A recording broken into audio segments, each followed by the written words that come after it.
Bon, nous allons commencer. Bonjour mesdames, bonjour messieurs. Je vais parler aujourd'hui de la minéralogie du manteau, du noyau, pardon. Je suis un peu en retard sur le programme qui est affiché sur la page web, mais comme j'ai à peine abordé la minéralogie la dernière fois, je pense que il faut quand même y passer un certain temps. C'est assez important pour l'étude du noyau. Alors je voudrais remercier. C'est un sujet qui est un tout petit peu plus loin de mon expérience immédiate, puisque je suis sismologue. Et je voudrais remercier mes collègues Daniele Antonangeli, Guillaume Morard et James Badreau pour m'avoir mis au courant des derniers développements. La minéralogie du noyau, c'est une discipline qui évolue actuellement extrêmement rapidement. Tous les ans, il y a de nouveaux résultats. Et donc, je vous rappelle qu'il y a 3 méthodes essentiellement pour étudier les matériaux du noyau à haute pression et haute température. 2 méthodes expérimentales, la méthode par les ondes de choc, où on peut atteindre les pressions du noyau sans trop de problèmes, et aussi les températures, mais le long de l'Hugonio. Je vous ai expliqué ce que c'était le Hugonio la dernière fois. Et puis, par contre, il y a quelques petits problèmes pour la mesure de la température, donc des incertitudes de ce côté-là, et peut-être aussi de la pression. L'autre méthode, ce sont des méthodes statiques, des méthodes de laboratoire qui font appel aux enclumes de diamant, donc que je note DAC, Diamond Anvil Cell, en abrégé, et aussi et qui sont couplées maintenant avec les analyses par synchrotron, divers types d'analyses. En particulier, ici, on parlera surtout de la diffraction des rayons X, XRD, X-ray diffraction. Et puis, en plus de donc ces mesures-là, pendant très longtemps, on avait du mal à atteindre à la fois les pressions et les températures en même temps donc, du noyau. Mais les progrès récents sont énormes et donc on a largement maintenant rattrapé la méthodologie par onde de choc de ce point de vue-là, avec encore bien sûr quelques problèmes d'incertitude sur les mesures de pression, mais surtout de température. Et puis alors sont venus s'ajouter à ça, depuis 20 ans, mais surtout depuis 10 ans, les calculs théoriques, donc les calculs numériques, donc ab initio, qui ont bénéficié des progrès en matière d'ordinateurs et de puissance de calcul. Ceux-ci aussi ont leurs limitations. Pendant un certain temps, on ne pouvait pas vraiment bien faire les calculs à très haute température. Et aussi, il y a des limitations dues à la taille des éléments, donc du nombre d'atomes qu'on peut calculer. Mais par contre, si on peut comparer entre les résultats des différentes méthodes et que ces résultats concordent, on a une certaine assurance que peut-être les résultats sont à peu près corrects. Alors, on va regarder aux conditions de pression et de température du noyau et de la graine un certain nombre de problèmes. La température de fusion et les phases du fer pur, j'ai commencé à en parler la dernière fois. L'anisotropie élastique du fer, pour qu'on puisse la comparer à celle obtenue par la sismologie, les effets des impuretés, donc des éléments légers, sur toutes ces propriétés, et aussi quels sont ces éléments légers dans le noyau. Alors tous ces problèmes sont importants. On veut savoir quelle est la température à la limite graine-manteau, donc la température de cristallisation du matériau du noyau, qui va nous permettre aussi donc, de fixer un point dans l'espace des températures et des pressions, et ensuite remonter aussi à la température de la CMB, donc de la limite noyau-manteau, et donc d'avoir aussi une idée du saut de température, ou du gradient de température à travers la CMB. Et donc tout ça, des connaissances importantes pour comprendre la dynamique du noyau et de la Terre. Et puis, je discuterai ça un peu plus tard. Alors, la température de fusion et la structure du fer, donc aux pressions et températures correspondant à la graine ou à la limite entre la graine et le noyau externe. Ces deux problèmes sont plus ou moins liés. Les deux sont en général, disons, considérés dans les expériences. Et il y a eu pas mal une évolution assez importante au cours du temps. D'abord, il y a eu les déterminations par onde de choc. Donc, je vous ai parlé de la référence de Brown et McQueen qui est citée jusqu'à aujourd'hui et donc qui avait considéré les pressions de 77 à 400 gigapascales le long du gonio. Et ils avaient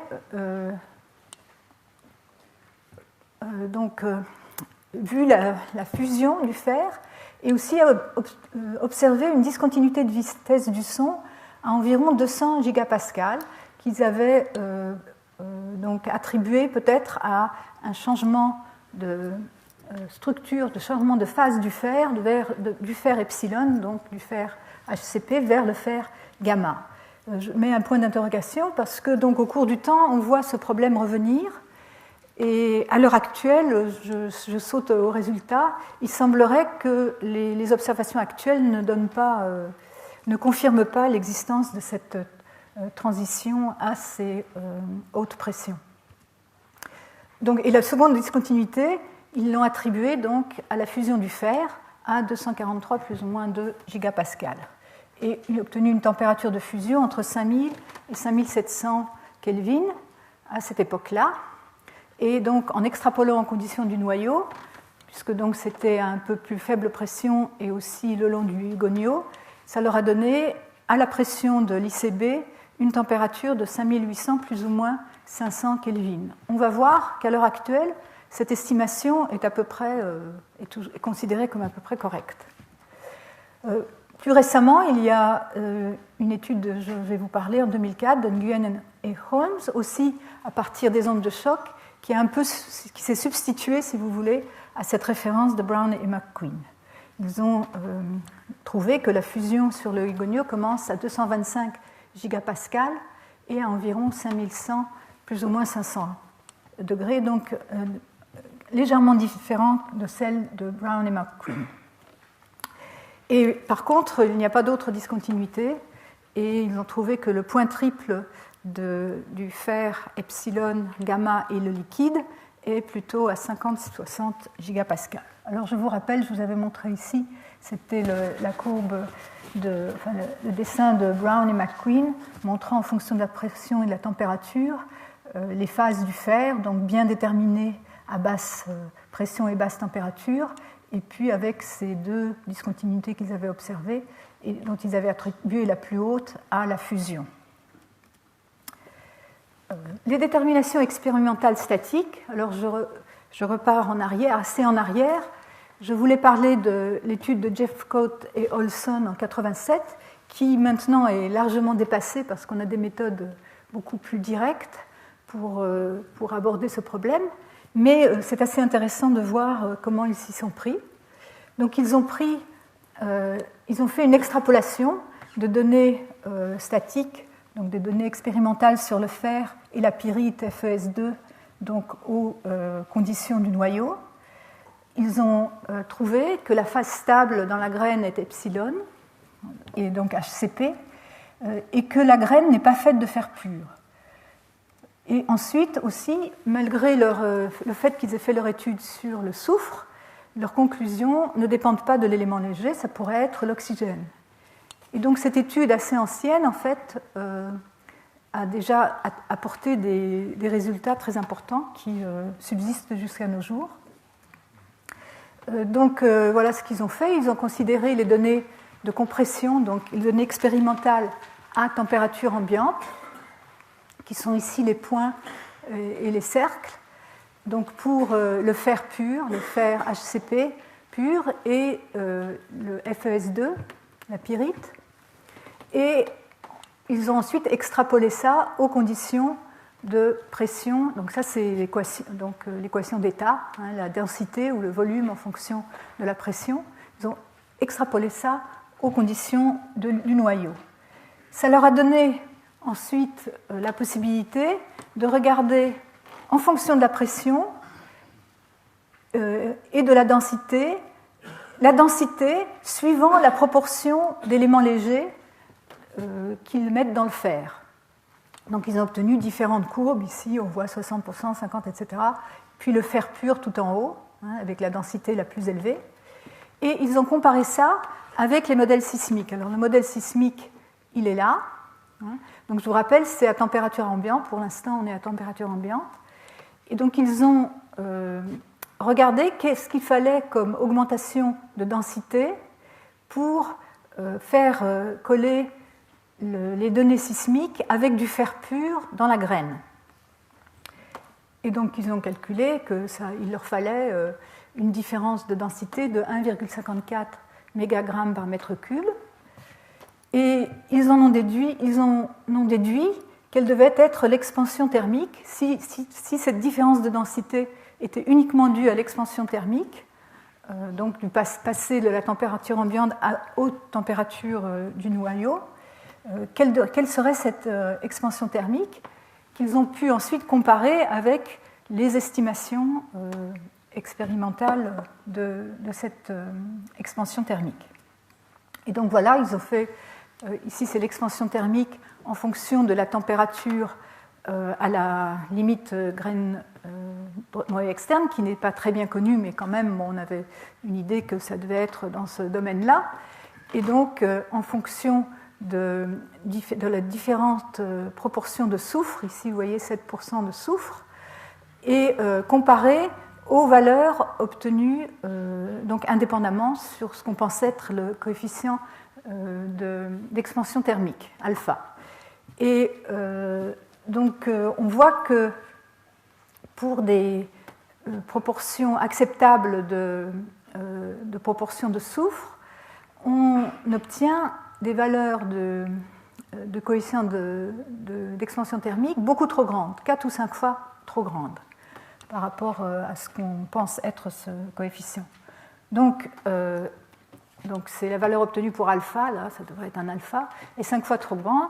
Et donc ils en ont conclu que ça ne peut pas être expliqué uniquement par la température, et donc la seule explication possible, c'est qu'il y a aussi des éléments légers dans la graine, mais sans doute pas beaucoup, enfin une plus faible proportion, bien sûr, que dans le noyau externe.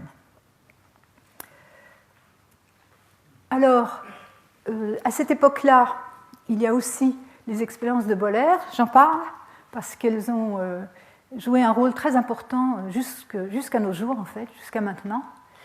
Il a fait des expériences à différentes pressions et températures.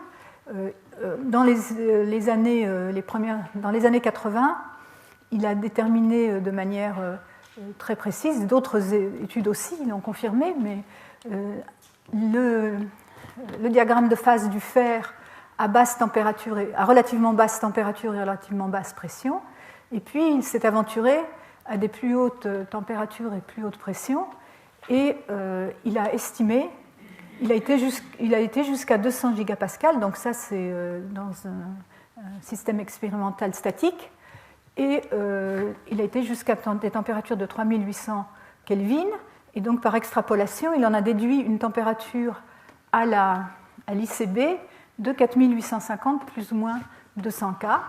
Alors ça, c'est une valeur déjà bien inférieure à celle obtenue par les ondes de choc. Et on verra que dans la suite, cette température obtenue par Boller reste vraiment une température très au-dessous de la plupart des déterminations par d'autres méthodes, ce qui a soulevé des controverses très vives dans la communauté, pratiquement jusqu'à nos jours. Donc point de fusion relativement faible. Alors je vais anticiper pour dire que très récemment, essentiellement dans l'année passée, dans les 2 années passées. On a maintenant on a apporté des éléments pour penser que cette point de fusion relativement faible provient du fait que ses expériences sont contaminées par le carbone des enclumes. Donc j'en reparlerai. Et donc le point de fusion d'un fer qui est donc avec des impuretés est déprimé, c'est quelque chose qu'on connaît bien. Alors, il y a eu en 90 une étude, donc toujours maintenant expérimentale, en plume de diamant, qui a permis d'aller jusqu'à des pressions encore plus grandes, donc en s'approchant maintenant de plus en plus des pressions de l'ICB, 300 gigapascales, et donc avec une analyse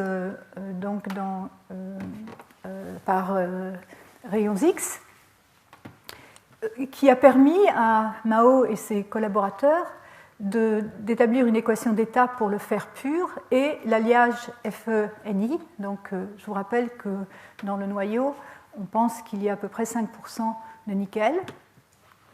Et donc, ils trouvent une structure. Alors, ça va être le débat non seulement sur la température de fusion du fer, mais aussi sur la structure qui existe aux températures et aux pressions de la graine.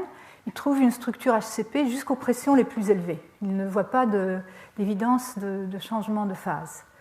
Et donc là, vous voyez les courbes qu'ils ont obtenues pour l'équation d'état, la pression en fonction de la densité ou du volume, pour le fer pur et pour l'alliage fer-nickel qu'ils ont considéré. Donc là, c'était une expérience importante, même si c'était fait à température ambiante, parce que ces pressions de 300 gigapascales, on ne peut pas les atteindre facilement par les ondes de choc à cause de l'intersection de la courbe Hugoniot avec la courbe de fusion du fer. Donc c'est une étape importante. Et donc ça leur a permis aussi donc, de comparer avec les données sismiques. Donc ici, ils ont, en fonction de la pression et de la densité, les résultats expérimentaux comparés à ceux des ondes de choc dans le domaine où c'était comparable, où on voit qu'ils sont en bon accord, et comparés ensuite donc, avec les données sismiques, le modèle PREM, qui montre aussi que le PREM, que les modèles sismiques impliquent qu'il y a des éléments légers dans le noyau. Et donc ce sont les premières données sur le fer directement aux pressions du noyau, et qui leur permet en particulier d'estimer la densité du fer à l'ICD de 13,8 à plus ou moins 0,1 mégagrammes par mètre cube à la température ambiante. Alors, donc, se succèdent un certain nombre d'études, donc, avec un pas fait en avant par les méthodes expérimentales, puis un pas fait en avant par les méthodes in situ, par les ondes de choc, et ensuite, vous allez voir, la théorie va commencer à intervenir. Donc ça, j'avais déjà mentionné, donc c'est l'étude par ondes de choc qui a remplacé les résultats de Brown et McQueen plus récemment. Ils ont donc trouvé que la fusion sur le Hugoniot commence à 225 gigapascales et à 5100 plus ou moins 500 K. Donc une pression un peu plus faible pour la fusion. Et ils n'ont pas trouvé d'autres discontinuités et ont estimé le point triple du fer. Et donc voilà, là, ils ont maintenant donc, le diagramme de phase pour le fer, obtenu donc, à partir, en résumant un peu les résultats qui avaient été faits jusqu'à présent. Donc ici, les résultats par donc expérimentaux de Boller et autres. Ici, les résultats par onde de choc, hein, donc les différentes études. donc celui-ci aussi. Et puis les traits pointillés, ce sont les calculs numériques, les calculs ab initio. Et donc, par contre, la référence 5, c'est la référence de Boller qui, on voit, s'extrapole à des températures beaucoup plus basses pour la fusion. Et ça, c'est une référence aussi de calcul numérique, mais qui donc, ensuite a pu être rejetée, du moins par accord d'un certain nombre d'autres résultats. Alors, calcul ab initio de la courbe de fusion du fer. Les calculs théoriques indiquent que pour le fer pur, la phase stable aux pressions du noyau est bien la phase HCP. Ça a été confirmé par de nombreux travaux. Et un travail dont je voudrais parler un peu, c'est le travail de Alphey et collaborateurs de 2002, donc, qui ont utilisé la Density Functional Theory et qui, pour trouver la courbe de fusion du fer, ont en fait calculé l'énergie libre de Gibbs du fer liquide et du fer solide. Ils ont obtenu la courbe de fusion en imposant l'égalité de ces deux énergies à une température donnée. Et ils ont obtenu ainsi une température de fusion du fer pur de 6350 Kelvin à 330 gigapascal, donc la pression de l'ICB.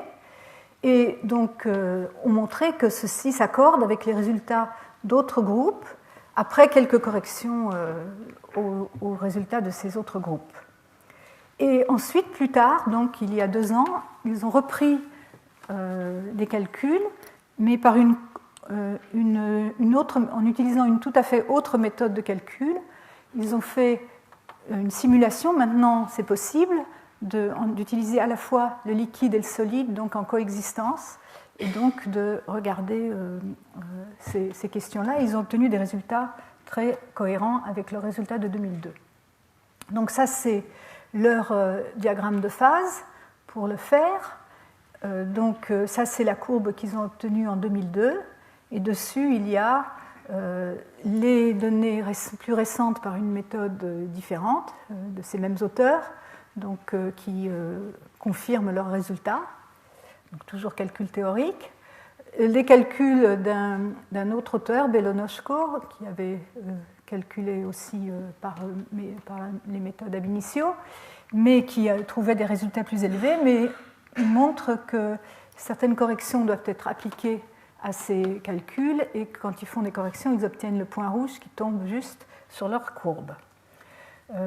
Les résultats de l'IO que je vous avais montré avant aussi, par contre, tombent bien en dessous, et ils insistent cependant que les résultats des expériences par onde de choc, qui sont ces résultats ici, les symboles, les différents symboles, les étoiles et le cercle, sont bien compatibles avec des températures plus élevées pour la fusion du fer. Et ceci, ce sont les mesures par les mesures statiques qui collent bien avec le résultat théorique, donc à basse pression et basse température, et encore ces résultats avec température très basse de Boller dans la cellule à enclume, le diamant.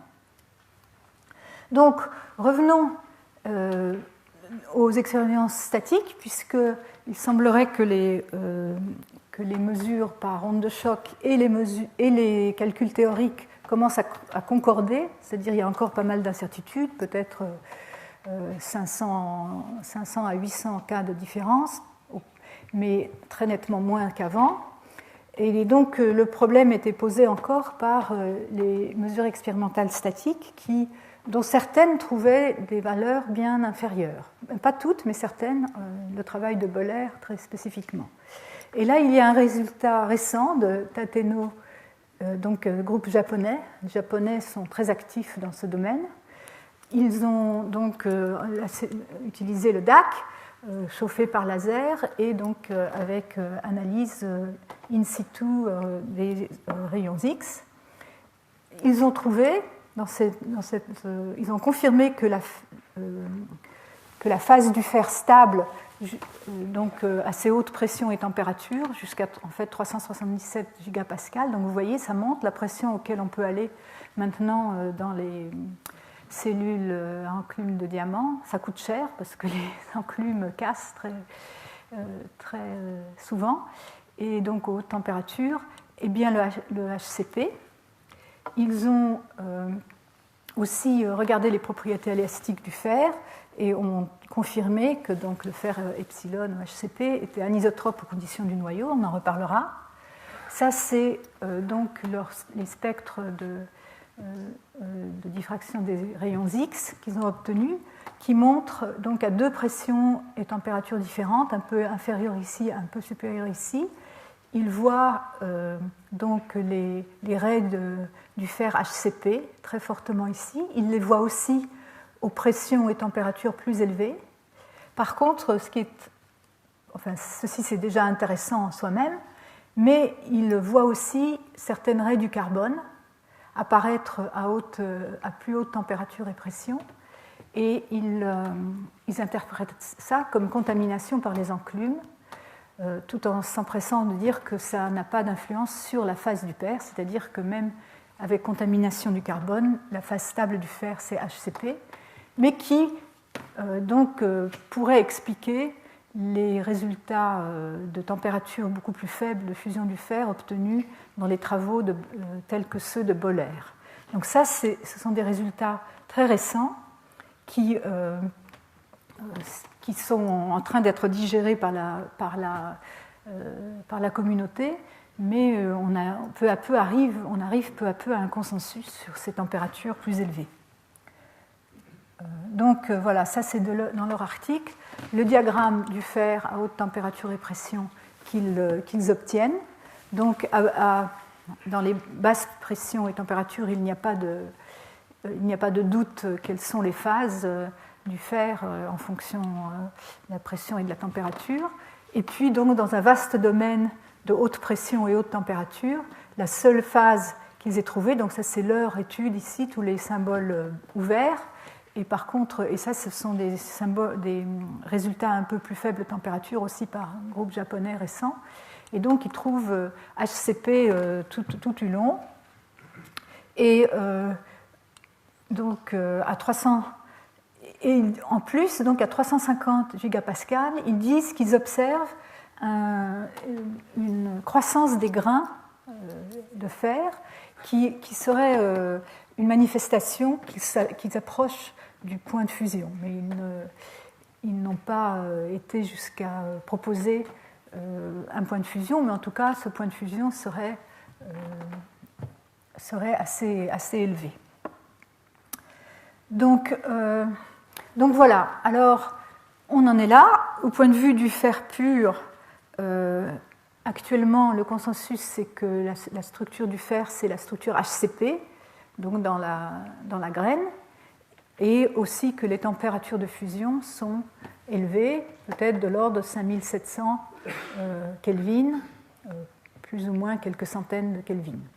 Mais il reste encore quelques doutes, au cours du temps, au cours des dernières années, sur la stabilité de HCP aux hautes pressions et hautes températures. Et donc, il y a eu récemment une discussion parce que les calculs ab initio ont montré qu'en fait, cette stabilité de HCP, on est un peu à la limite du domaine de stabilité.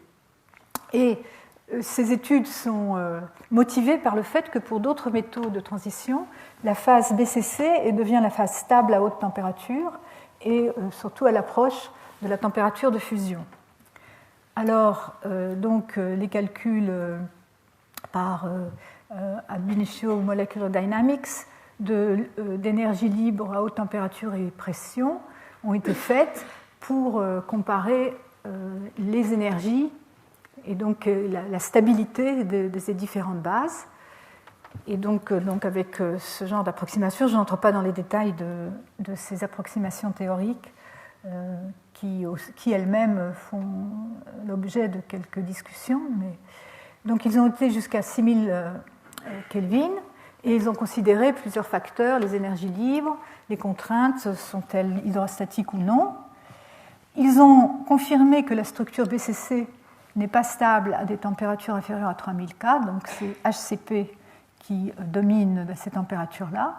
Mais ils ont proposé que BCC était stabilisé, au sens de l'entropie, aux températures du noyau, tout en préférant tout de même que la phase HCP. Et par contre, ils ont mentionné, enfin ils ont fait remarquer que la phase BCC était stabilisée par rapport à HCP lorsqu'il y a des impuretés dans le noyau et dans la graine. Donc, même si pour le fer pur, on est maintenant d'accord que la phase stable, c'est HCP, on n'est pas encore tout à fait là où on veut être, c'est-à-dire être sûr de la structure pour pouvoir en déduire l'anisotropie et pouvoir la comparer avec les résultats sismiques de manière fiable. Alors ici, bon, c'est un article de Vocadlo et al. Qui montre les énergies comparées, donc l'énergie libre de la phase BCC et de la phase HCP à différentes températures et donc les volumes correspondants. Et on voit que HCP, les chiffres que vous voyez pour HCP sont toujours inférieurs à ceux de BCC, mais les différences sont très petites. Donc, ce chiffre de l'ordre de moins de 50 milliélectronvolts. Donc, c'est ça l'argument pour dire on n'est pas très très loin du domaine de stabilité de BCC. Il suffirait peut-être de rajouter quelques impuretés pour faire basculer dans le domaine de BCC. Alors, donc les calculs montrent aussi que les inclusions de soufre et de silicium sont plus stables en BCC qu'en HCP, et obtient pour une proportion de silicium dans le fer de 5%, on obtient une réduction de 60 milliélectronvolts. Bon, tout ça, c'est des petits chiffres. Donc ça, c'est une question qui s'est posée dans les années 2000.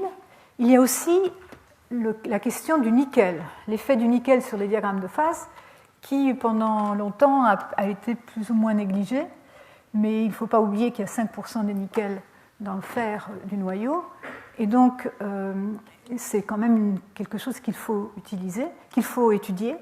Et là, il y a eu une étude en 2007 de Dubrovsky qui a regardé un alliage de fer et de nickel avec presque 10% de nickel, donc un peu plus que ce qu'il y a dans le noyau. Donc dans le DAC avec chauffage interne et en regardant la direction des rayons X, température mesurée par spectrométrie, radiométrie, ils ont aussi mesuré pour avoir une confirmation indépendante de leur résultat, la résistance électrique de leur alliage, et ils ont trouvé un changement de résistance vers 225 gigapascal. Alors rappelez-vous, on avait plus ou moins enterré l'idée qu'il y avait un changement de phase du fer à haute pression et température qui avait été proposé par Brown et McQueen, et voilà que ça revient. Et donc ils ont trouvé, dans leur expérience, que c'était une structure BCC qu'ils trouvaient à des pressions supérieures à 225 gigapascal et 3400 Kelvin. Donc ici, on voit leur spectre.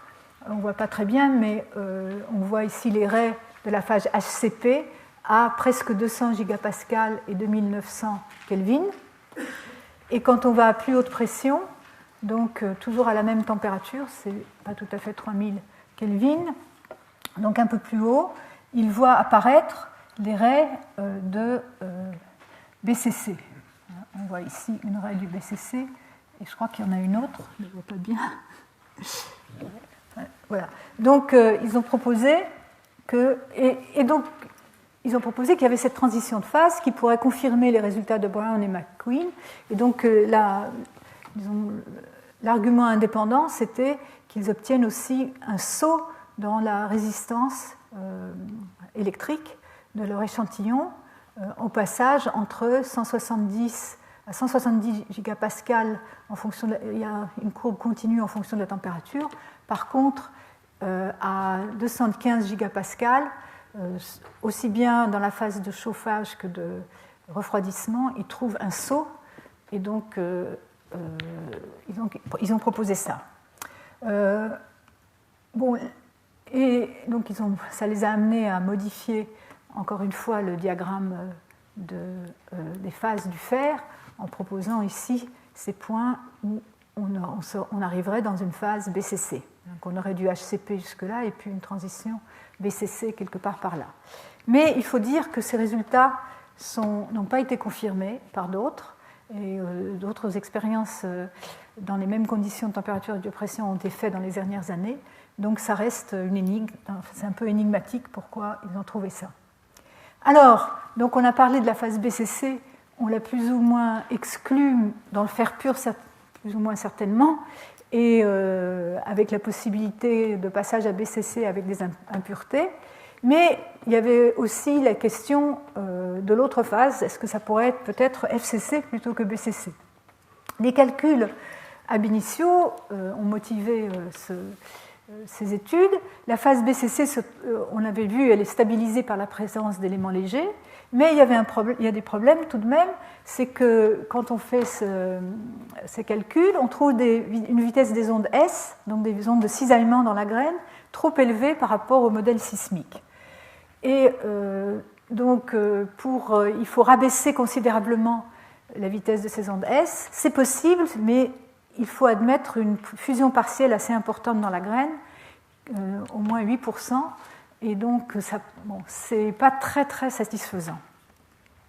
Donc ils ont commencé à regarder si, par exemple, si la phase FCC pourrait être stabilisée par l'addition d'éléments légers, puisque la différence d'énergie libre entre la phase FCC et HCP est aussi assez petite. Alors, pour expliquer l'anisotropie sismique, ils ont trouvé que HCP, ça marche, on peut le faire. La BCC, c'est difficile parce que l'anisotropie ne peut s'expliquer que par un alignement des cristaux avec l'axe de rotation, un alignement parfait, ce qui paraît peu probable dans la nature, d'avoir un alignement parfait. C'est pour FCC que l'alignement doit être très fort. Pour BCC, ça marche encore, mais pour FCC, l'alignement doit être presque parfait, ce qui paraît pratiquement impossible. Alors il y a une étude plus récente de Côté et collaborateurs, aussi donc un calcul numérique, qui a regardé la stabilité des deux phases, BCC et FCC, par rapport à celle de HCP, dans les alliages de fer et de silicium à 330 gigapascales, avec une proportion de 10% donc en masse de silicium. Et donc là, ici, compare les énergies libres par rapport à celle de HCP, qui est au 0 ici. Et donc, il y a BCC qui est en bleu et FCC qui est en vert. Et donc cette courbe montre que la différence d'énergie avec l'HCP est plus faible pour FCC, donc ce serait plus favorable pour FCC, et qu'en fait il y aurait un croisement vers 4000 Kelvin avec donc une stabilité plus grande de FCC à plus haute température. Et donc ensuite ils ont regardé cette énergie de Gibbs en fonction de la concentration en silicium, toujours à 330 gigapascales et maintenant à température de 5500 Kelvin. Et ils ont aussi vu que l'énergie devenait un peu plus faible pour la phase FCC si on admet une proportion d'environ 7% de silicium. Et donc ça marche aussi à des concentrations plus fortes, bien sûr. Et donc leur conclusion, c'est que FCC est stable si on a plus de 10% de silicium et des températures supérieures à 4000 K. Et si on admet des proportions de silicium dans le fer supérieures à 7%, alors ce serait FCC qui serait stable à 5500 K. Et ils ont proposé un diagramme de phase du système FE donc fer et silicium, qui montre donc ici donc le liquide en haut à haute température, ici le pourcentage de silicium, et on montre qu'on pourrait être assez proche donc dans le noyau de cette zone ici où coexisteraient HCP et FCC, mais tout de même la phase stable dans le noyau est certainement HCP. Donc on est vraiment à la limite. Donc voilà, donc ça c'est pour les phases du fer et l'influence des éléments légers. Regardons un peu ce qu'on a pu apprendre sur l'anisotropie du fer. Là aussi, ça a pas mal fluctué au cours du temps. Les calculs ab initio, les premiers calculs ab initio qui étaient faits dans l'approximation harmonique, c'est-à-dire qu'ils ne tenaient pas compte des effets de température. Et donc l'article de Stixrud et Cohen a fait pas mal de bruit dans le milieu des années 90. Ils ont étudié les structures de HCP et FCC, donc les paramètres élastiques, et ont trouvé que l'anisotropie de HCP est en accord avec les données sismiques, mais pas celle de FCC. Ceci dit, ils ont quand même souligné que pour mettre en accord l'anisotropie qu'ils ont calculée dans HCP avec les données sismiques, ça suppose l'alignement presque parfait des cristaux de fer avec l'axe de rotation de la Terre, donc encore quelque chose qui est difficile à admettre. Et donc ça, c'était les résultats. Donc, suivant la direction de propagation, donc ça, c'était les axes cristallographiques. Ils ont la vitesse des ondes P et des ondes S, avec donc les deux, la biréfringence des ondes S, ici, indiquée ici, et donc comparer FCC et HCP. Bon, ce diagramme n'est pas forcément facile à lire quand on ne connaît pas bien les axes cristallographiques, mais on peut voir ici, donc, en fonction de l'angle xi, donc je vous rappelle l'angle xi qui est l'angle du ray sismique avec l'axe de rotation de la Terre, la comparaison des anomalies de temps d'arrivée BC moins DF en fonction de cet angle, donc les données sismiques avec tous les points et les prédictions de leur modèle, donc pour HCP, ici la courbe continue, et la courbe pointillée pour BCC. Et donc on voit que pour faire coller avec les données sismiques, c'est bien HCP qui convient mieux. Et donc ça implique que l'alignement avec l'axe de rotation se fait le long des axes C. Donc les vitesses, le rapport C sur A est supérieur à 1. Ensuite, il y a eu des données expérimentales, donc à température ambiante, données de Mao, mais à haute pression, jusque vers au moins 200 gigapascales, qui a pu calculer, ou mesurer plutôt, les modules élastiques du fer.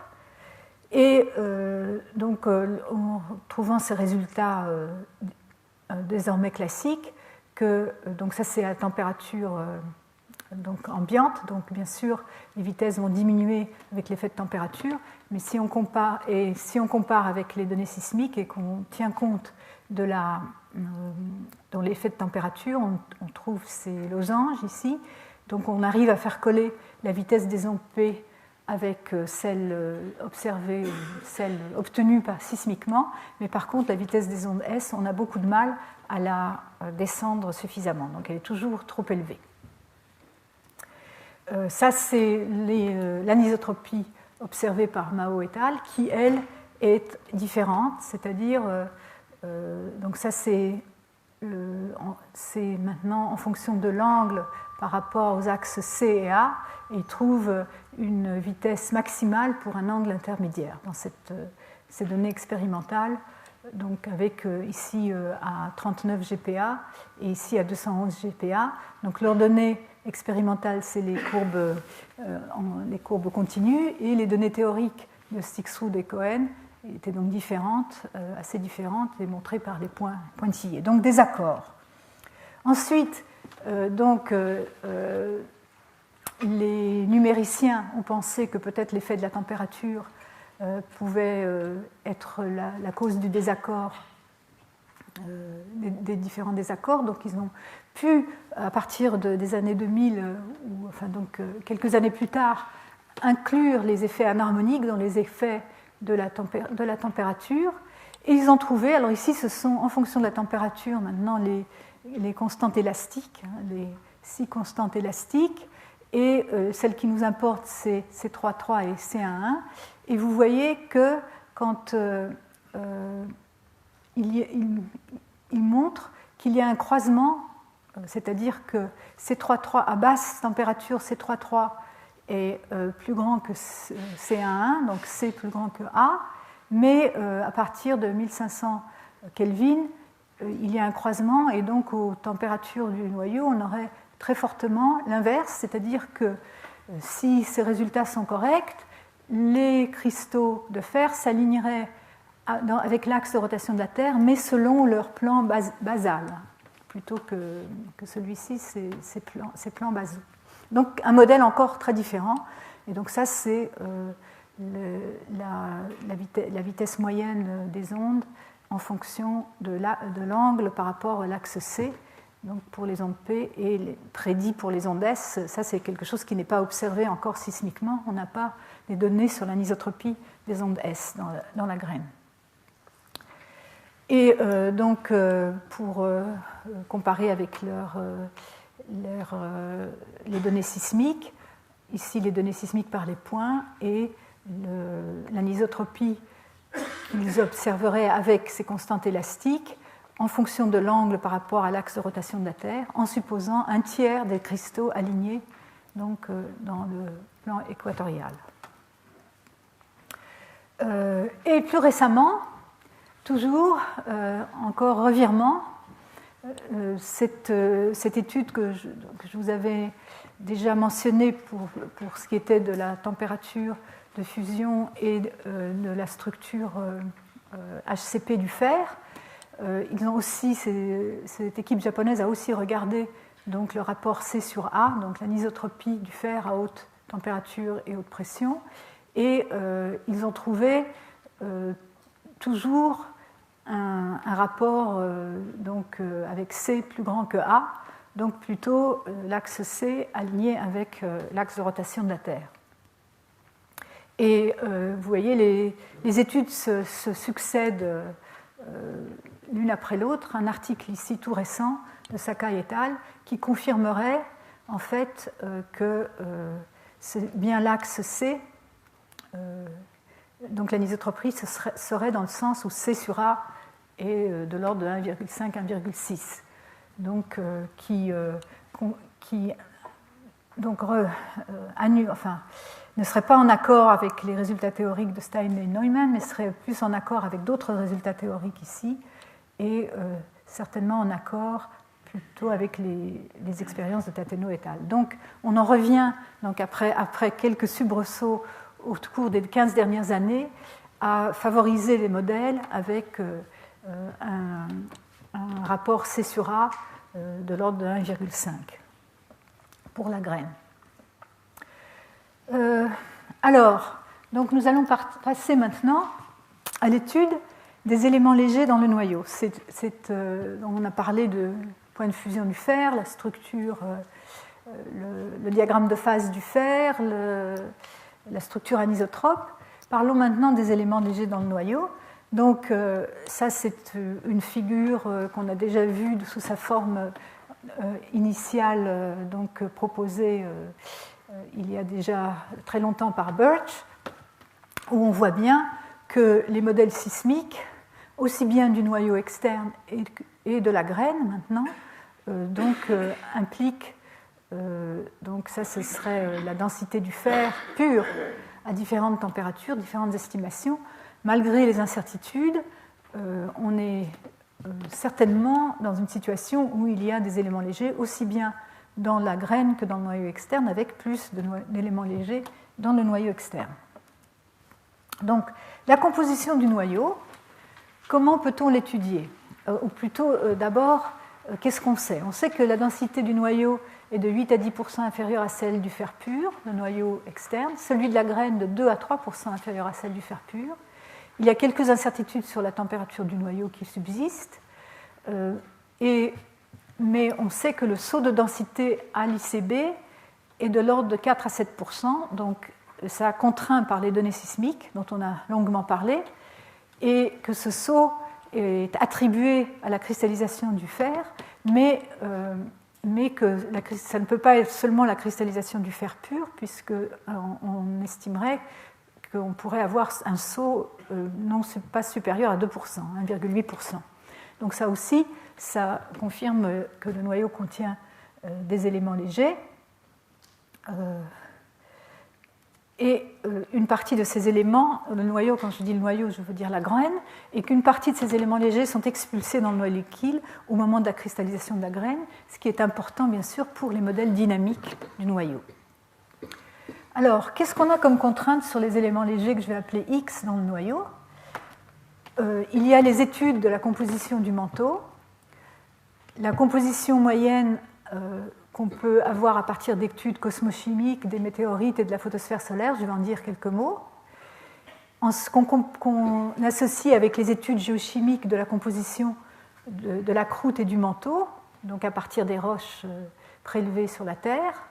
Et bon, les roches prélevées sur la Terre, on les prélève, elles sont issues de la croûte et du manteau supérieur, donc on est obligé de faire quelques hypothèses, et en particulier supposer qu'on a la même composition dans le manteau supérieur et dans le manteau inférieur.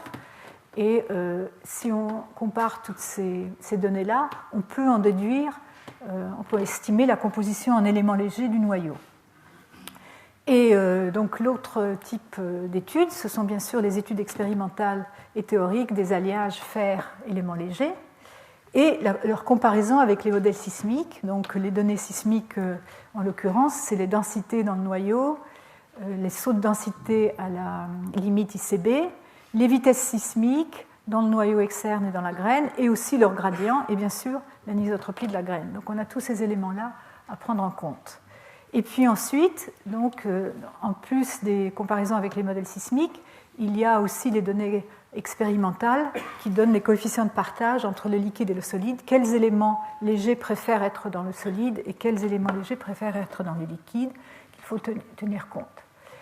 Donc, les questions qu'on peut se poser sont quels sont ces éléments légers et quelles sont leurs proportions dans le noyau, et surtout quelle est leur influence sur la température de fusion à la limite de la graine, sur les propriétés élastiques dans la graine, les vitesses sismiques et l'anisotropie, et sur la convection dans le noyau liquide et donc la dynamo. C'est bien sûr un des problèmes ultimes qu'on aimerait pouvoir résoudre et comprendre. Et bien sûr, si on savait quels étaient les éléments légers dans le noyau, on pourrait préciser le processus de formation du noyau et vice-versa. Donc toutes ces considérations sont liées et sont importantes à considérer ensemble. Alors qu'est-ce qu'on sait? Quelles sont les conditions à remplir pour les éléments légers dans le noyau et dans la graine? Ils doivent être suffisamment abondants au temps de la formation du noyau, mais ils ne doivent pas s'être échappés de la Terre à l'époque de sa formation, puisqu'ils seraient partis, on ne les aurait plus. Aussi, ils doivent préférer s'associer au fer dans le noyau à des pressions relativement faibles, qu'on pense être les pressions au temps de la formation du noyau. Je vais en dire quelques mots. Ils doivent rester solubles dans le fer aux conditions actuelles de pression et de température, des conditions de pression plus élevées. Et il faut aussi que certains de ces éléments doivent être relâchés dans le liquide pendant le processus de solidification à la limite de la graine. Et enfin, avec tout ça, il ne faut surtout pas oublier la présence de nickel qui peut changer les diagrammes de phase, en particulier les diagrammes de phase ternaire, donc Fe, Ni et un élément léger ou même plusieurs éléments légers. Donc on en a déjà touché un peu cette question de la présence de nickel. Quelles sont les contraintes géochimiques et cosmochimiques? Alors on pense que donc, la formation de la Terre est considérée donc, à partir d'un modèle de nébuleuse solaire et date de 4,56 milliards d'années. On pense que l'accrétion a été rapide au début, donc pendant le premier million d'années, avec les collisions et des interactions gravitationnelles entre des corps qui étaient initialement petits, donc de 10 km ou moins de diamètre, qui se sont progressivement accumulés pour former des protoplanètes de la taille de la Lune ou de Mars. Et donc, il y a un certain nombre d'éléments importants qui interviennent ici. C'est que l'énergie gravitationnelle donc de collision et d'assemblage de ces corps, avec en plus la désintégration des éléments radioactifs qu'ils contenaient, produisent une grande quantité de chaleur. Et à cela, il faut ajouter, donc, dans le cas de la Terre, un épisode plus tardif de formation de la Lune qu'on pense jusqu'à présent, qu'on pense récemment, pas si récemment que ça, mais dans les dernières 20 années, être dû à un impact géant, d'un météorite géant qui aurait fusionné avec la Terre et dont une partie aurait été expulsée pour former la Lune. Donc tout ça, un échauffement important, et donc qui aurait donné lieu à une fusion importante dans la Terre. Et actuellement, donc, on raisonne en termes de l'existence de ce qu'on appelle un océan magmatique pendant toute la période d'accrétion de la Terre. Donc ça, ce sont des notions, bien sûr, encore assez théoriques, mais plutôt qui resteront théoriques, mais qui sont celles qui sont examinées à l'heure actuelle. Alors, d'autres éléments sur les datations, c'est l'analyse des isotopes du tungstène, donc, qui indique que les noyaux planétaires se sont formés très rapidement et donc qui apporte des contraintes fortes sur l'époque entre la ségrégation entre le métal et les silicates, donc les deux composants principaux des planètes et des météorites. Donc c'est là, j'ai oublié de faire je n'ai pas écrit ça correctement, mais donc c'est la désintégration du hafnium 182 en tungstène 182 qui a eu une demi-durée de vie d'environ 9 millions d'années et qui donc est assez courte.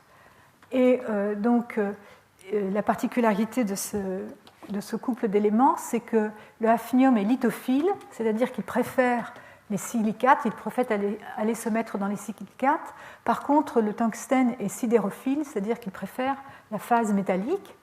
Et donc, au moment de la formation du noyau, le rapport hafnium-tungstène devient élevé dans le silicate et presque nul dans le métal, à cause de ces préférences des deux éléments. Et donc, on peut penser que si la ségrégation, donc la formation du noyau a lieu pendant que, faute d'orthographe, pendant que le hafnium 182 existe encore, les silicates doivent présenter des anomalies positives en tungstène, et par contre les noyaux des anomalies négatives par rapport aux matériaux non différenciés des chondrites. Et ça donc contraint l'âge et le temps qu'a pris la ségrégation des noyaux. Alors, dire un mot des chondrites. Donc, les chondrites sont les météorites qui correspondent le mieux avec ce qu'on sait de la composition de la Terre. Ce sont des météorites non différenciées. Et donc, à partir de ces chondrites et la composition en éléments majeurs du manteau terrestre, comme je vous l'ai dit déjà précédemment, on peut en déduire la composition du noyau, au moins pour ce qui est des éléments non volatiles, en supposant la composition du manteau homogène. Il y a quelques questions non résolues. Le rapport entre le silicium et le magnésium, qui sont des éléments majeurs dans les silicates, dans les roches de la Terre, ce rapport est inférieur dans le manteau de la Terre que dans celui des chondrites.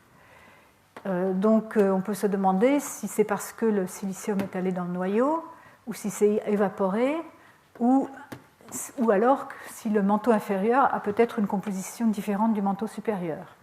Donc surtout les questions 1 et 3, les hypothèses 1 et 3 sont débattues activement. Et puis aussi, il y a la question de savoir quels sont les chondrites, parce qu'il y a une grande variété de composition des chondrites qui représentent le mieux la Terre, question encore débattue. Alors ici, je montre simplement le diagramme emprunté à McDonough récemment, où donc on voit dans l'espace fer, silicium, magnésium, la position des différents chondrites, donc les chondrites ordinaires qui forment la plus grande partie des chondrites récupérés sur la Terre, et les chondrites carbonacés qui sont en général considérés comme celles représentant la Terre, sur lesquelles se sont appuyés les modèles de composition moyenne de la Terre, et puis les chondrites en statite qui, elles, contiennent beaucoup justement d'enstatite, qui est le silicate de magnésium, MgSiO3, et qui, par contre, actuellement, on est en train de se pencher beaucoup sur la question, parce que pour certains éléments, les chondrites en statite semblent ressembler plus à la Terre que les chondrites carbonacés. Donc il y a un certain nombre de questions qui se posent sur ces compositions, qui donnent donc des incertitudes sur la composition moyenne de la Terre et donc la composition du noyau qu'on peut en déduire. Alors pour ce qui est du modèle d'océan magmatique qu'on est en train de regarder, c'est important pour comprendre ou pour fixer la pression et la température à laquelle s'est formé le noyau initial de la Terre, initialement dans la Terre. Alors, la façon dont on pense que ça s'est passé lorsque donc la Terre s'est formée, lorsque les températures ont augmenté, certains éléments sont devenus liquides, le fer en particulier, et donc il y a eu une ségrégation possible par densité dans l'océan magmatique où les gouttes de fer en fusion sont tombées vers le centre de la Terre. Donc, il y a une précision importante, c'est qu'on pense que la pression partielle de l'oxygène à l'époque était faible. Donc ça, c'est encore une question que je ne vais pas aborder en détail, c'est un peu en dehors de ce cours, mais les niveaux d'oxydation du fer sont bien sûr très importants dans tous ces raisonnements. Mais on pense que le fer et le nickel descendent sous forme métallique et non oxydée, donc, et s'accumulent à la base de l'océan magmatique. Et ensuite, ils descendent encore plus bas sous forme de gouttes, de gros paquets, pour former le noyau, donc, le noyau métallique. Et on pense que ce noyau donc, a été formé assez rapidement, et on se pose des questions de savoir si le rééquilibrage chimique, au passage donc, dans les silicates, a pu se faire. Et donc, diverses hypothèses sont envisagées. Mais on pense à l'heure actuelle que la profondeur de la base de l'océan de magma serait à environ 1200 km, donc à des pressions de 25 à 40 gigapascales et des températures de 2800 à 3300 Kelvin, ce qui est bien inférieur, bien sûr, aux conditions actuelles de pression et même de température du noyau. Donc, à retenir ici, c'est que le noyau a sans doute été formé à de plus basses pressions que dans la Terre actuelle, et il faut prendre ça en compte quand on veut regarder les partages entre les éléments légers, entre le manteau et le noyau. Et donc, bien, ces conditions d'équilibre déterminent l'abondance des éléments légers dans le noyau et aussi donc, les éléments sidérophiles dans le manteau actuel. Qu'est-ce qui reste comme élément sidérophile dans le manteau et qu'est-ce qu'il y a de léger dans le noyau. Alors, après toutes ces contraintes, les candidats principaux pour les éléments importants dans le noyau, donc les éléments légers importants, c'est l'oxygène, le soufre, le silicium, le carbone et l'hydrogène. Je reprends ici cette courbe de Jean-Paul Poirier, qui est d'ailleurs ici dans la salle aujourd'hui, montrant que donc, ça a été débattu énormément au cours du temps.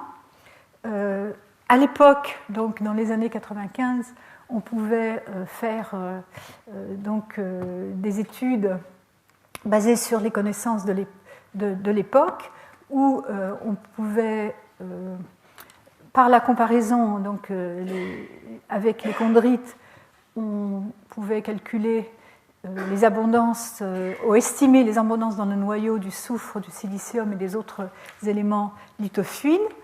Et donc, ayant fixé ces proportions-là et en faisant intervenir ce qu'on connaissait des équations d'état de certains alliages, certains oxydes, on pouvait en déduire la quantité d'oxygène qui pouvait être...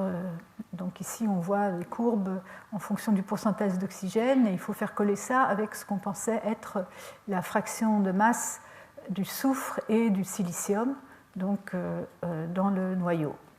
Et donc, cette étude d'Allègre et autres, et il y en a eu d'autres avec des résultats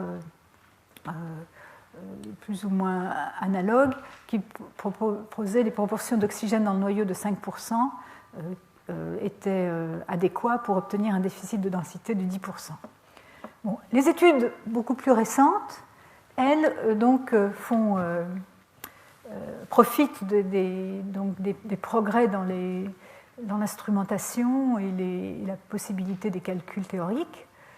Donc, il y a des calculs ab initio dans le cadre de la DFT qui ont été appliqués à ce problème, où on peut calculer la densité du noyau liquide en fonction de la concentration en éléments légers, ce qui a été fait pour les éléments favoris, le soufre, le silicium et l'oxygène.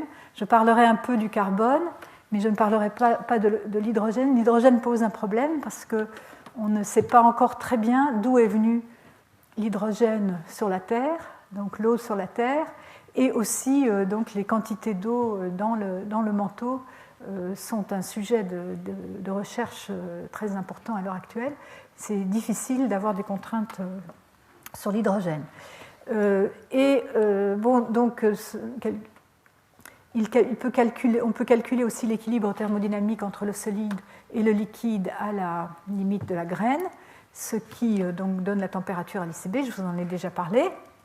Et en même temps, en parallèle, il y a des progrès énormes dans les études expérimentales statiques à haute pression et haute température. Alors voici des calculs donc de Alphey et collaborateurs.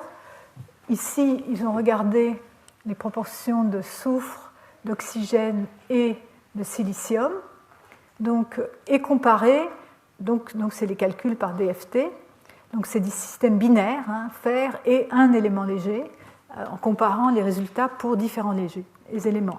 Les comparaisons avec le modèle sismique est donné par ces pointillés ici, et donc tout en haut, c'est la densité du liquide.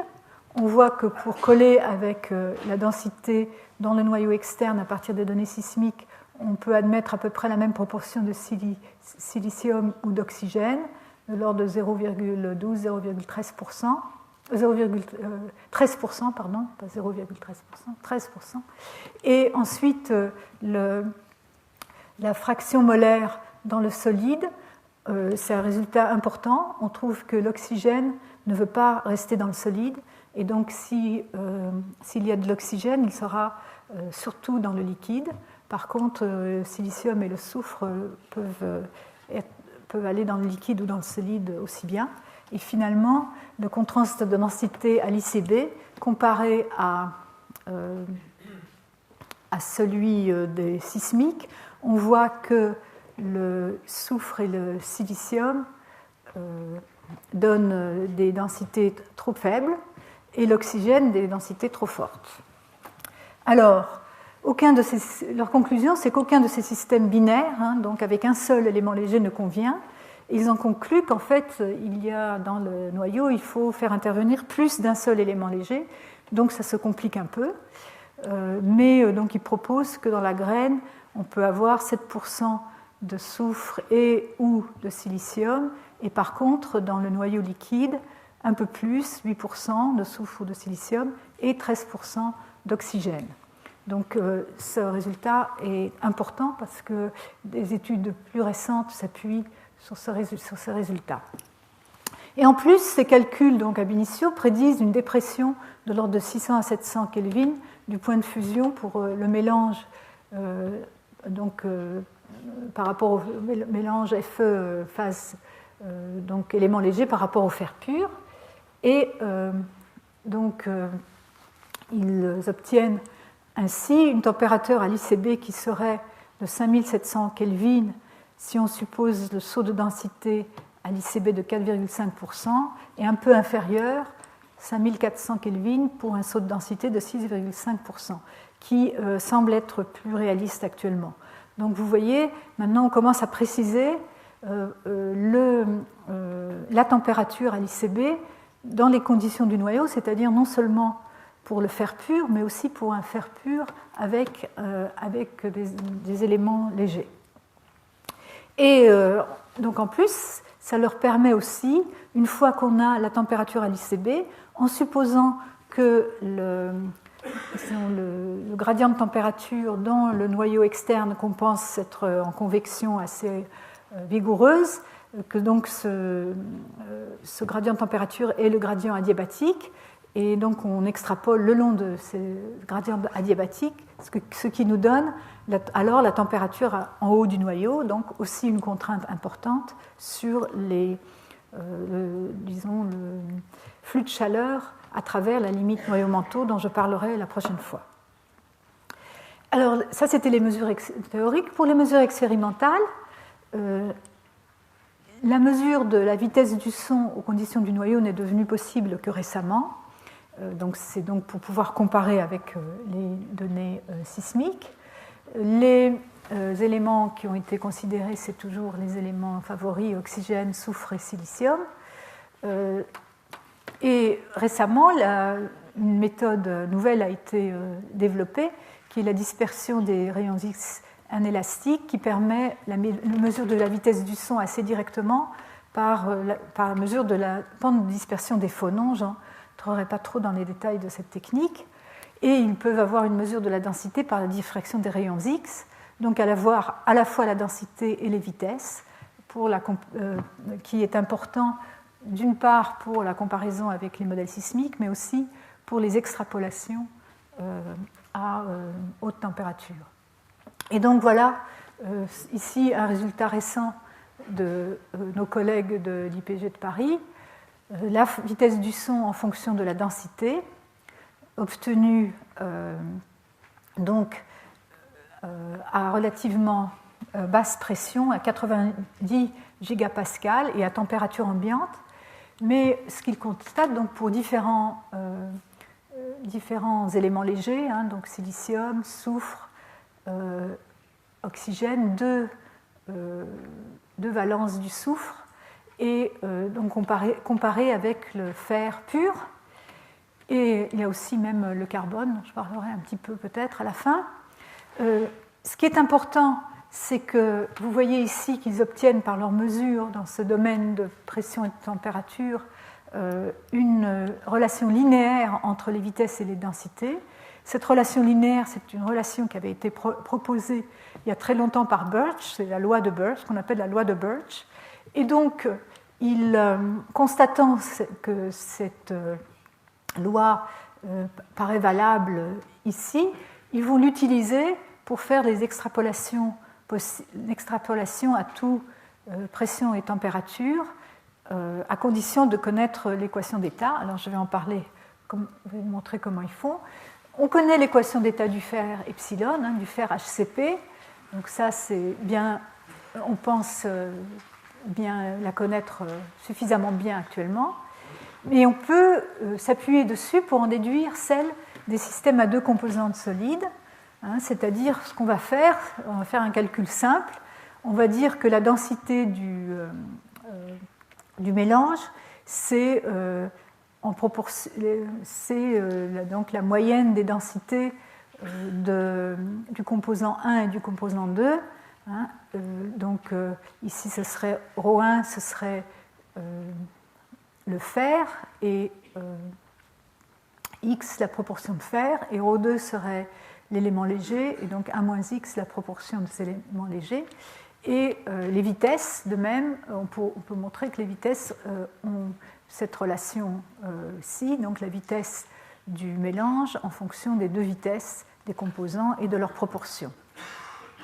Et donc, ρ et v, c'est les contraintes par la sismique. On a les contraintes par la sismique, on a la densité du fer et la vitesse du fer, et donc on peut en déduire la proportion x et ρ2 et la densité donc de l'élément léger. Donc voilà.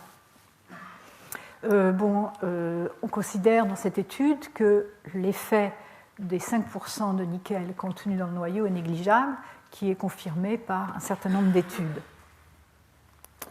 Et on peut extrapoler aux conditions du noyau liquide en utilisant les données de solubilité et les coefficients de partition existants qu'on connaît pour les éléments légers.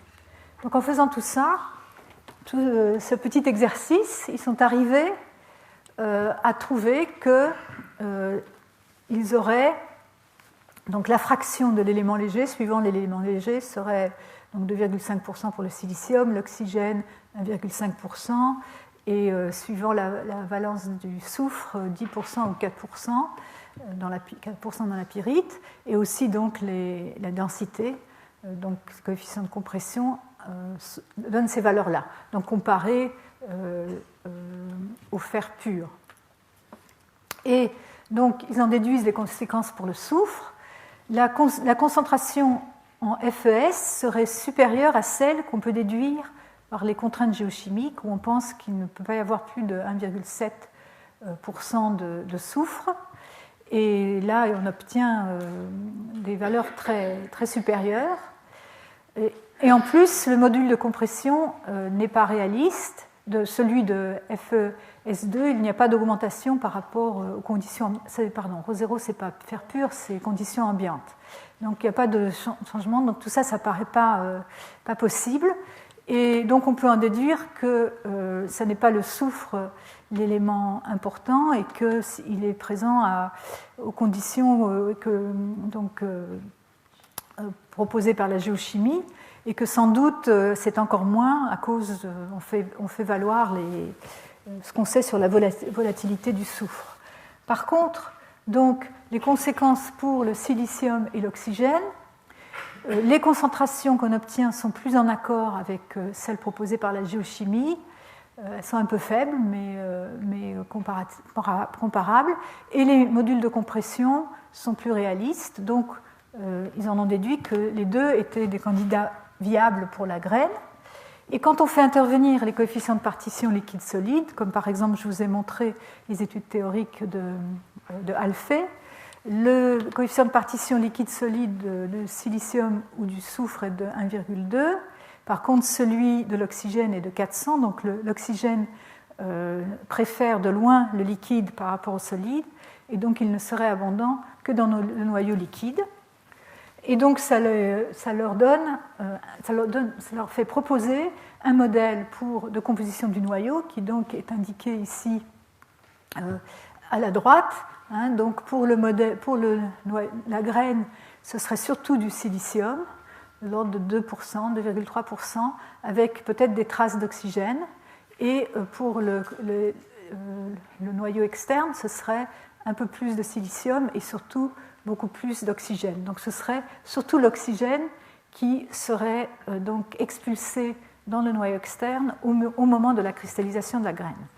Donc il conclut que ce modèle satisfait l'équilibre chimique donné par la pétrologie expérimentale, les contraintes sismologiques, géochimiques, cosmochimiques, les proportions sont un peu faibles comparées aux calculs ab initio. Donc, les résultats les plus récents, donc il y a vraiment une abondance de résultats récemment. Tous les ans, des nouveaux résultats de plus en plus précis. Là, donc, encore l'équipe de l'IPG de Paris a pu faire des mesures expérimentales de la vitesse du son et de la densité pour maintenant un alliage de fer, de nickel et de silicium, avec 3,7% de silicium et 4,3% de fer. Et en plus donc, de la vitesse du son, donc de la vitesse des ondes de compression et de la densité, ils obtiennent aussi la vitesse des ondes S en combinant leurs résultats avec les mesures du module de compressibilité qui avaient été faites sur les mêmes échantillons par Fiquet et par une équipe dirigée par Fiquet, sur les mêmes échantillons, et donc en utilisant la relation entre le modèle de compressibilité, les vitesses des ondes P et la densité qui donne donc la vitesse des ondes S. Et voilà donc ce qu'ils ont obtenu pour les vitesses des ondes P. Donc ici, ce sont les données, ici les triangles et les carrés, c'est les données pour le fer pur, et les vitesses plus élevées pour les alliages, comme on pourrait s'y attendre. Et donc les ronds en noir sont leurs données, et ils comparent ici avec les données théoriques obtenues pour les alliages comparables par Tsuchiya et Fujibushi, donc une équipe japonaise, et donc ils obtiennent des résultats qui sont en très bon accord. Donc tout ça, ça a été fait à des températures ambiantes et des pressions de jusqu'à 100 gigapascales. Et donc il faut extrapoler aux conditions du noyau. Et en extrapolant aux conditions du noyau, ils obtiennent donc d'abord donc c'est ici donc la vitesse en fonction de la densité, et comparée donc à celle sismique. Pour faire les comparaisons, il faut faire des corrections de température, et donc oui, donc il y a des corrections de pression et aussi des conditions des extrapolations en température. Enfin, disons que le résultat, c'est que en faisant ces corrections, ils arrivent à obtenir des résultats qui collent avec les résultats sismiques, aussi bien pour les ondes P que les ondes S. Donc ça, ce serait... donc ces résultats restent à confirmer, mais ce seraient des résultats très importants, puisque jusqu'à présent, on avait beaucoup de mal à trouver des vitesses d'onde S qui collent, suffisamment faibles, qui collent avec les résultats sismiques. Donc il propose un modèle de composition de la graine à 5500 K, avec un peu moins de 1%, entre 1 et 2% de silicium et 4 et 5% de nickel. Et le noyau liquide, lui, aurait 1,2 à 4% de silicium. Un résultat donc, encore plus récent, qui, lui, est aussi un résultat expérimental et qui regarde encore cet ensemble fer et nickel, et donc un système à 3 composants, fer, nickel et silicium, jusqu'à 300 gigapascales, où il encore une fois confirme la structure en HCP de ces alliages, donc non seulement avec le nickel, non seulement le fer pur, mais maintenant l'alliage avec le nickel. Donc, oui, ça c'est en fait donc surtout pour le fer pur, mais comparé avec les différents alliages avec le nickel et le silicium. Et donc ici, on voit la comparaison pour cette étude des spectres de donc à 270, 250 et 217 GPa suivant les alliages. Donc ici le fer pur, fer avec nickel et fer, nickel et silicium. À différents, bon, ça a été fait à différentes conditions de température et de pression, mais partout c'est la structure HCP qui domine. Donc voilà les résultats actuels, voilà où on en est. Alors je vais dire un mot pour finir sur le carbone. Le carbone, c'est un élément qui a donné lieu à pas mal de controverses. C'est certainement un candidat possible du point de vue des abondances cosmochimiques et des propriétés de solubilité dans le fer à haute pression. C'est le second élément au point de vue de l'abondance, après le soufre, du point de vue de l'abondance dans les noyaux de météores, mais il pose un problème parce qu'il est volatile, et sa volatilité tout de même dépend fortement de la pression, ce qui a fait Wood a proposé que cette volatilité était inférieure à haute pression et que donc la situation s'améliorait à plus grande pression. Donc le Fe3C, ce serait le composant à considérer, pourrait être stable aux pressions de la graine et pourrait donc représenter une alternative au fer HCP. Son équation d'état a été faite jusqu'à 30 gigapascales. On sait que c'est le premier composant à cristalliser à partir du liquide dans un système qui contient du soufre et du carbone. Mais il y a un problème, il y a une transition magnétique à haute pression qui rend les mesures un peu difficiles. Et à l'heure actuelle, la compressibilité à haute température et haute pression est en désaccord du point de vue des comparaisons entre les résultats expérimentaux et les résultats théoriques. Il y a des mesures récentes de la vitesse du son moyenne dans Fe3C par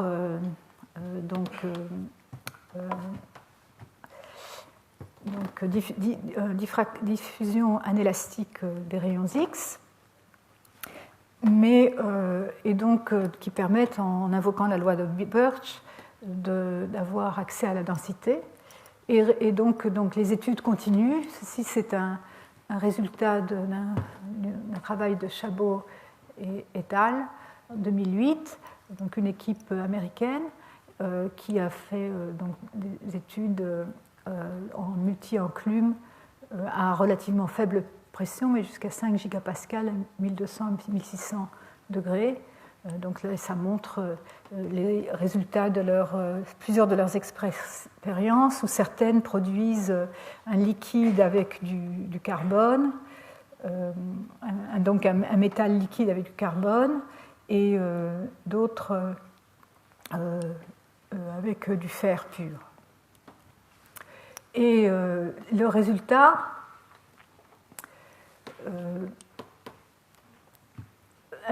confirme les résultats de Wood en ce qui concerne les concentrations plus faibles en carbone à plus haute pression. Donc là, c'est des diagrammes qui montrent la position de l'étectique ici en fonction de la pression. Donc ici à pression ambiante, ici à 5 gigapascales, le diagramme prédit par Wood et le diagramme prédit par cette étude. Donc, c'est des études en cours. La température de l'étectite est en accord avec celle mesurée expérimentalement par Fay, mais il y a un problème, c'est que le liquide n'est pas moins dense que le solide. Et donc, voilà. Ceci, je répète ici les résultats de Fay, de Ficquet, montrant les vitesses de compression en fonction de la densité pour Fe3C. Et donc, tous ces résultats font penser qu'on pourrait admettre à peu près 1% de carbone dans la graine pour expliquer les vitesses sismiques et les densités obtenues par la sismologie. Et donc avec l'accord donc expérimental avec les prédictions, mais encore une fois, une vitesse des ondes S trop élevée, et donc le problème de cette transition à un état non magnétique à des pressions supérieures à 70 gigapascales. Donc voilà, j'arrête là. C'est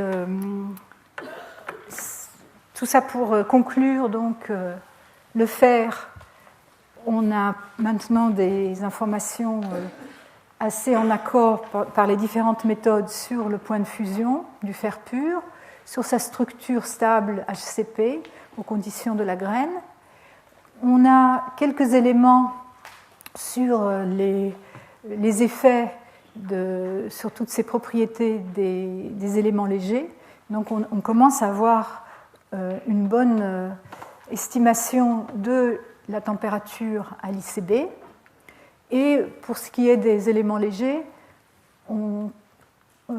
les résultats commencent aussi à converger avec une préférence de l'oxygène dans le noyau externe et donc le silicium et le silicium donc dans le noyau externe et dans la graine, et avec des traces peut-être de soufre et peut-être de carbone. Voilà. Merci.